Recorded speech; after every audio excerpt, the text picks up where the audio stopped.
The Assistant Inspector General of Police, Zone 2, AIG Olorundare Jimoh, says the Nigeria Police Force must uphold human rights and due process in all operations.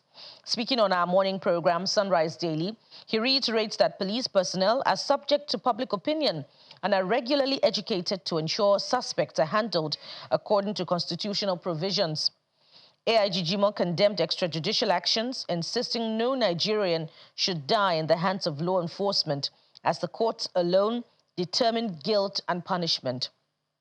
He referenced recent cases, including the arrest of one Ogunemen Ogibe in Delta State, to highlight the need for proper investigation and prosecution, adding that conflict court judgments on suspects' rights must be properly understood to avoid abuse.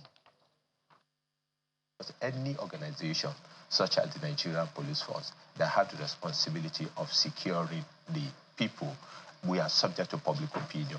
And because we are subject to public opinion, we have to grapple on day-to-day in educating our personnel, in ensuring that we supervise them and make sure that they conform with the dictates that is expected in the respect for human rights and dignity in the Constitution.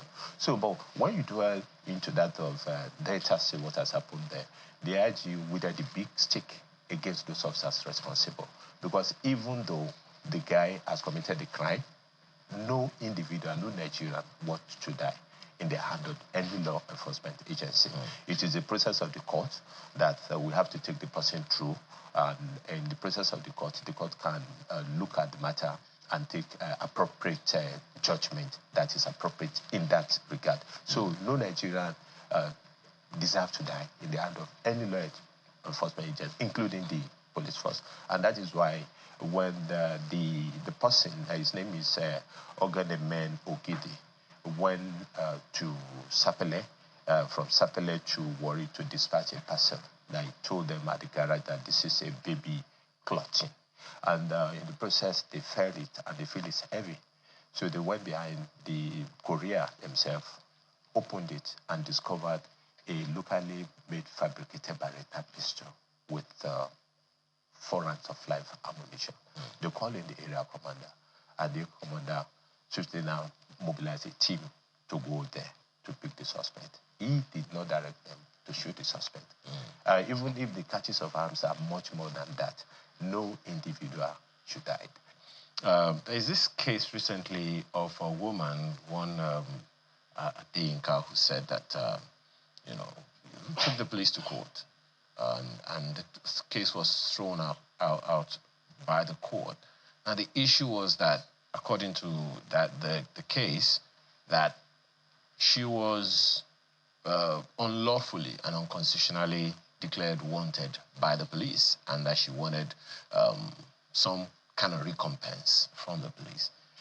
Yes, the case was thrown out of court, but part of the argument of her counsel was that the case, shouldn't have been thrown out because there are other cases that came before it, an Emmanuel Oji case, a Moyele Sowore case. In fact, one of the cases the judgment was passed by the same judge, and there were 2 different, judgments. You want to give us an idea what exactly happened and why?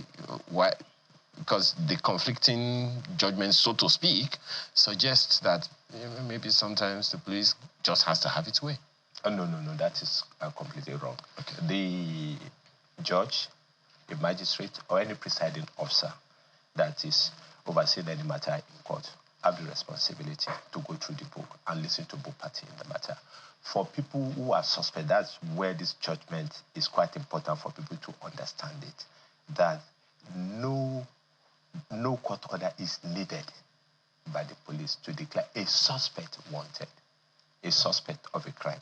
Especially as it happened in the case of Dorcas Adenika, wanted for multiple fraud, cyber crime, all other cyber-related issues that she has committed. That's a judgment that the police need no any order of court to declare a suspect wanted.